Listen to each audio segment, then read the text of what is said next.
O deputado Hélio Soares apresentou o projeto durante a sessão plenária de quarta-feira para a criação de uma comissão especial para debater a dívida do Maranhão. Acompanhe. O deputado Hélio Soares deu entrada na criação de uma comissão especial para debater a dívida interna do Estado do Maranhão. Formando as comissões especiais para tratar do assunto das dívidas internas dos estados e municípios, deputado Alexandre, que chega a patamares insustentáveis, que chega, notadamente, que leva a essa federação republicana, deputado Léo Cunha. Uma federação republicana realmente falida, porque não pode prosseguir, não pode adequar o próprio desenvolvimento planejado pelas suas secretarias em virtude da dívida contraída desde 2009. Dentre as matérias aprovadas na ordem do dia, destacam-se a medida provisória número 118 de 2012, de autoria do Poder Executivo, que dispõe sobre a operação do sistema de controle interno do Poder Executivo. Projeto de decreto legislativo número 4 de 2012, de autoria da CCJC, que aprova o pedido de licença do vice-governador do Estado. E o requerimento número 94 de 2012, de autoria do deputado Hélio Soares, parabenizando o repórter fotográfico da Diretoria de Comunicação da Assembleia, José de Ribamar Lisboa, em virtude de sua premiação em segundo lugar no Prêmio Tim Lopes de Jornalismo, com a matéria CPI da Pedofilia. Requerimento 094, deputado Hélio Soares, requer, depois de ouvido o plenário, encaminhado um ofício ao repórter fotográfico da Assembleia Legislativa do Maranhão, do Justiça senhor José Ribamar Lisboa, parabenizando-o pela conquista do segundo lugar no Prêmio Tim Lopes. Jornalismo com a matéria CPI da pedofilia. Em discussão, em votação, os deputados que aprovam permanecem. Senhor presidente, eu queria pedir ao autor para subscrever o requerimento e também aconselhar aos outros parlamentares que puder subscrever também, já visto que é um fotógrafo aqui da Assembleia Legislativa, que já trabalha há diversos anos na nossa casa. Deputado Hélio Soares, autor do requerimento. Uma honra. Com autorização do autor do requerimento, deputado Hélio Soares, subscrevemos esta homenagem justa ao nosso fotógrafo, José Ribamar Lisboa. Parabéns, Lisboa, você que sempre é um companheiro em todas as horas, acompanhando a vida parlamentar dessa casa. No grande expediente, o deputado Eduardo Braide discursou sobre os argumentos apresentados pela empresa EP Engenharia, que poderiam explicar os atrasos na entrega das obras no aeroporto de São Luís. Muito já se falou a respeito da reforma do aeroporto. Por que está se atrasando? Por que os prazos, deputado Hélio Soares, já foram dilatados durante várias vezes? E a explicação dada, por incrível que pareça, deputado Hélio Soares, pela empresa EP Engenharia, é que simplesmente vários documentos necessários à execução da obra não foram entregues pela Infraero. Veja vocês que o próprio projeto executivo de muitas áreas que deveriam sofrer obra não foi entregue, deputado Carlinhos Florencio. Em outras situações, quando o projeto executivo foi entregue sem a ART, que é a anotação de responsabilidade técnica, ou seja, todo projeto elaborado pelo engenheiro, o deputado Zé Carlos tem conhecimento disso, é fundamental que tenha a anotação de responsabilidade técnica inscrita lá no CREA. Sem isso, não tem como responsabilizar o autor daquele conceito do projeto. O deputado Zé Carlos chamou a atenção do plenário sobre os projetos do governo federal referentes à educação na zona rural, o que seria pré-requisito para desenvolvimento no campo. É um programa que serão investidos 1,8 bilhão de reais para a melhoria da educação no campo. Serão beneficiadas 30 mil escolas com recursos para manutenção, para reforma, aonde 3 mil escolas serão construídas somente neste período de agora até 2014. Serão realizados cursos de formação para professores profissionalizantes para os jovens, isto é, aqueles cursos voltados estritamente para atender a demanda do campo. A deputada Cleide Coutinho falou sobre a aprovação do requerimento que pede a visita de uma comissão de deputados à cidade de Caxias para averiguar questões relativas à educação e saúde. Quero iniciar agradecendo à Comissão de Educação que, através do seu presidente, o deputado Roberto Costa, apoiou e aprovou um requerimento que eu fiz de visitar Caxias, de ver a realidade da UEMA, porque tenho dito sempre que aquela cidade se transformou num celeiro de estudantes, de pessoas que saem com graduação para começar uma nova vida, mas que está precisando, deputada Graça, de muita coisa. O deputado Marcelo Tavares se pronunciou sobre os problemas urbanos de São Luís. O deputado destacou a questão da mobilidade urbana como prioridade para se projetar um futuro promissor para a cidade. A questão da mobilidade urbana hoje é tema de alta relevância em qualquer discussão a respeito dos futuros de São Luís. Essa cidade que nós temos hoje, cheia de problemas de locomoção, de problemas de trânsito, da falta de um transporte coletivo de qualidade, isso dificilmente será reparado em poucos anos. É preciso planejamento, fazer agora, plantar a semente agora, para que nós tenhamos no futuro uma cidade melhor. Marcelo Tavares também criticou a bancada governista pela defesa do empréstimo a ser adquirido pelo governo do Maranhão junto ao BNDES. Quero dizer que aqui no Maranhão, esse empréstimo tem um outro problema. A governadora acabou de receber no ano passado e no ano retrasado 900 milhões de reais de empréstimos do Banco Nacional de Desenvolvimento Econômico e Social. E eu só aceito que esse assunto volte a ser discutido aqui nessa casa a hora que a liderança do governo trouxer a prestação de contas. A prestação de contas do empréstimo anterior. Com que foi gasto esse dinheiro, deputado Magno? Cadê as obras? Magno Bacelar respondeu ao discurso de Marcelo Tavares, argumentando que os estados do Nordeste normalmente são excluídos dos grandes financiamentos. O Nordeste nós sabemos que é uma região sofrida, né? Uma região que sempre foi discriminada, principalmente em relação ao Sudeste, porque tudo fica para São Paulo, tudo fica para o Rio de Janeiro, tudo fica para Minas Gerais. E aqui o Nordeste sempre foi discriminado. E o Nordeste começou a ter uma atenção especial depois que nós tivemos um presidente pernambucano, Luiz Inácio Lula da Silva, que resolveu investir no Nordeste. Transposição do Rio São Francisco, as hidrelétricas no Nordeste, a refinaria Prêmio em Pernambuco, refinaria Prêmio aqui no Maranhão, e esses grandes investimentos. E você vai ver a seguir, partidos têm até o dia 16 de abril para enviar relação de filiados ao TRE e mais.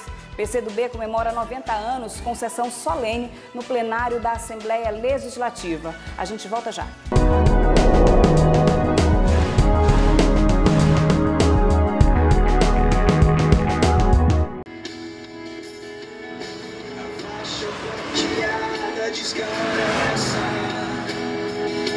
Eu quero chegar, porque quando chego em casa eu vejo você, eu vou devagar.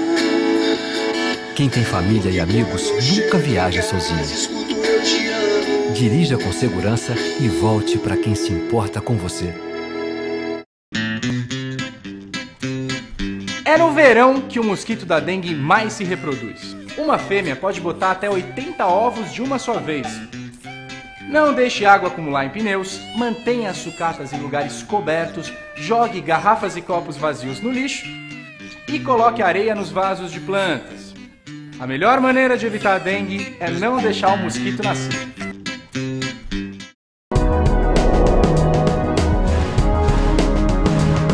Eleições 2012. O Tribunal Regional Eleitoral estipulou prazo até 16 de abril para que os partidos apresentem uma lista de seus filiados. Para concorrer a um cargo, o candidato tem que estar filiado ao partido pelo menos um ano antes da eleição. Partidos políticos têm até o dia 16 de abril para enviar a relação de seus filiados à Justiça Eleitoral, de acordo com o provimento número 4 de 2012 da Corregedoria Geral de Justiça. Quem trocou de legenda recentemente precisa ficar atento para não ter o nome em lista de mais de um partido. A dupla filiação pode resultar na anulação do registro eleitoral. A filiação é feita dentro do partido, mas o partido é obrigado a remeter só a cópia, a relação dos seus filiados. O que acontece? Um ano antes da eleição há uma movimentação muito grande de interessados numa futura candidatura. E eles muitas vezes mudam de partido e não cumprem o que determina a lei, que é a comunicação ao juiz eleitoral da zona e também ao partido que ele está saindo. Candidatos ao pleito de outubro de 2012 têm até o dia 6 de julho para o registro no Tribunal Regional Eleitoral do Maranhão. Para concorrer a cargo eletivo, o interessado deve estar filiado ao respectivo partido pelo menos um ano antes da data das eleições. É grande o percentual de filiações nulas por duplicidade. Ele se filia sem ter a consciência da importância do que é um partido político. A filiação é feita apenas com o mero interesse de se candidatar, não tem a consciência da ideologia do partido, para que serve o partido, e acha que tudo pode ser resolvido como bom brasileiro, entre aspas, no momento em que eu quero resolver agora. E isso está mudando, porque as regras do jogo, em que pese algumas serem amenizadas, mas elas estão sendo cumpridas mais adequadamente. Uma vez identificada a duplicidade de filiação, o candidato terá um prazo de 20 dias para se pronunciar e justificar o ocorrido. E nós vamos avaliar, examinar, e dependendo das circunstâncias, talvez possa até ser reversível, mas a maior parte eu não quero usar a palavra desleixo, não, é muito forte, mas um esquecimento, assim, uma falta de cuidado, assim, está tudo bem, esse está tudo bem, aqui não está tudo bem, a gente tem que estar atento para as coisas que estão acontecendo. O PCdoB, partido mais antigo em atividade no país, comemorou 90 anos de fundação com uma sessão solene no plenário da Assembleia Legislativa na última quinta-feira. A sessão foi presidida pelo deputado Neto Evangelista, que convidou José Reinaldo Carvalho, secretário de Comunicação Nacional do PCdoB, para abrir os pronunciamentos. José Reinaldo Carvalho fez um relato dos primórdios do partido e reforçou o papel histórico do PCdoB na política nacional. Quando o nosso partido foi fundado, estávamos vivendo, portanto, o prelúdio da Revolução de 1930, que apesar das suas limitações, porque foi um movimento liderado ainda por forças conservadoras e liberais em nosso país, foi a primeira revolução efetivamente democrática que aconteceu no Brasil e que abriu caminho para a modernização do país, para a industrialização do país, para a democratização do país, apesar dos muitos percalços e obstáculos que tivemos nesta trajetória. Em seguida, o deputado Rubens Pereira Júnior falou sobre a história de luta e resistência do partido. Rubens Pereira Júnior destacou as características que permitem o crescimento efetivo do partido na busca pela construção de um país diferente. Ao encerrar seu discurso, o deputado foi aplaudido pelo público. As principais marcas do Brasil hoje, todas têm o carimbo também do nosso partido. Copa do Mundo, que se avizinha, Ministério do Esporte conduzido pelo PCdoB, Orlando Silva e Aldo Rebelo agora. Só vai ser difícil montar um time, e aí já não é responsabilidade do PCdoB. Olimpíada, mais um ganho também do PCdoB. Pré-sal, e aí eu vejo o companheiro Allan Kardec, quem rende nossas homenagens, lá na ANP, e que efetivamente tem a marca do nosso partido, que certamente será a garantia de um passo à frente do nosso país, e isso sem esquecer os nossos ideais. O deputado Bira do Pindaré reforçou a aliança do PT com o PCdoB, que teriam objetivos comuns e possuem históricos de luta que representam um anseio popular. O que se destaca, no caso especial do PCdoB, são os seus acertos. Os acertos de uma instituição que dedica uma história de luta e caminhada em favor do povo, em favor do Brasil, em favor da emancipação de uma classe, a classe trabalhadora. Portanto, a vocês o nosso reconhecimento, a nossa irmandade, a nossa afetividade, por conta de uma militância que nós conhecemos, porque nos encontramos em tantas lutas, em tantas caminhadas, do movimento estudantil ao movimento sindical, movimento social, das batalhas eleitorais inúmeras que tivemos juntos. O ex-prefeito de São Luís e representante do PP, Tadeu Palácio, falou sobre o papel estratégico do PCdoB para a realização de uma nova história que o Partido Progressista busca para o Maranhão em conjunto. O nosso plano está traçado. Todos nós estaremos juntos com o projeto para os municípios e para o Maranhão. Essa é a posição do nosso partido.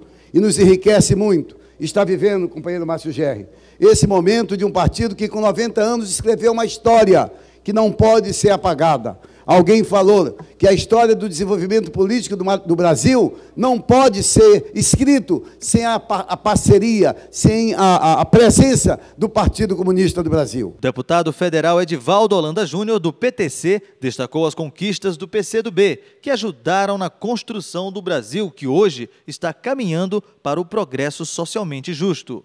Não há como não falar no PCdoB sem lembrar da luta de 1989, quando o partido ajudou a levar o presidente Lula ao segundo turno das eleições contra Fernando Collor de Mello. Não há como não falar no PCdoB sem lembrar do governo do presidente Lula. Não há como não falar no PCdoB sem lembrar do governo da presidente Dilma. O PCdoB tem ajudado na construção do Brasil. O PCdoB tem sido parte integrante na construção do Brasil. Assim como foi com o presidente Lula, tem sido com a presidenta Dilma. O presidente da sessão, o deputado Neto Evangelista, leu uma mensagem enviada pelo presidente da Embratur, Flávio Dino, parabenizando o partido. Fisicamente não estou presente na Assembleia, mas os laços de luta, esperança e fé são mais fortes do que tudo. A mensagem do companheiro Flávio Dino, a comemoração dos 90 anos do PCdoB. O presidente do PSB no Maranhão, Roberto Rocha, fez reflexão sobre o significado dos partidos políticos, inserindo o PCdoB no contexto de mudanças democráticas necessárias para o Maranhão. É preciso destacar, como é feito hoje nesta Assembleia Legislativa, o papel do PCdoB, que lutou muito para que esse país pudesse ter uma democracia política e a partir da qual a gente pudesse caminhar para as nossas democracias social, econômica e ambiental como vivemos atualmente. Portanto, trazemos aqui a voz do Partido Socialista Brasileiro, que, ombreado com o PCdoB, com um sentimento socialista, ele tem longas e duradouras caminhadas ainda a fazer pelo país e pelo Maranhão afora. A deputada Elisiane Gama se pronunciou afirmando que o PCdoB tem honrado com sua ideologia partidária. Nenhuma discussão política das últimas décadas nesse Estado, presidente Márcio Gerri, tem acontecido sem uma ação importante e sem uma participação efetiva do PCdoB nessas discussões, seja do ponto de vista da participação política nos processos eleitorais, como nós vivenciamos em 2006, como nós vivenciamos em 2008, em 2010 e como vamos vivenciar em 2012, seja através de ações sincronizadas, ações fortes voltadas para a sociedade e para a organização da sociedade civil organizada. O deputado Marcelo Tavares relembrou a participação de Flávio Dino, que esteve a seu lado nas eleições de 2010. Nós enfrentamos juntos uma eleição que tinha como propósito, como motivação, a mudança do nosso Estado. Se desfez o palanque, mas nós continuamos juntos. E o maior exemplo disso é a bancada de oposição hoje na Assembleia, que é exatamente a mesma daquele palanque. PCdoB, PSB e PPS. O deputado federal Everton Rocha, do PDT, foi categórico em reafirmar a postura oposicionista do PDT e acrescentou que a soma de forças dos partidos com a mesma ideologia poderão mudar o quadro político no Maranhão. Nós, do PDT, nacional, estadual e do municipal, trazemos aqui o nosso abraço a todos vocês, os parabéns a esses 90 anos, que foi contado toda a história, e sabemos que desde aqueles companheiros, daqueles camaradas, como os companheiros do PCdoB falam, esses que foram abatidos desde lá da guerrilha do Araguaia até os que estão aqui, firmes e fortes em pé, nós saberemos aonde chegar, conversando, estando aqui, convivendo como nós devemos estar. No Estado todo estamos discutindo as alianças para que a gente possa estar bem posicionado, porque entendemos que desses partidos sairá o futuro governador desse Estado.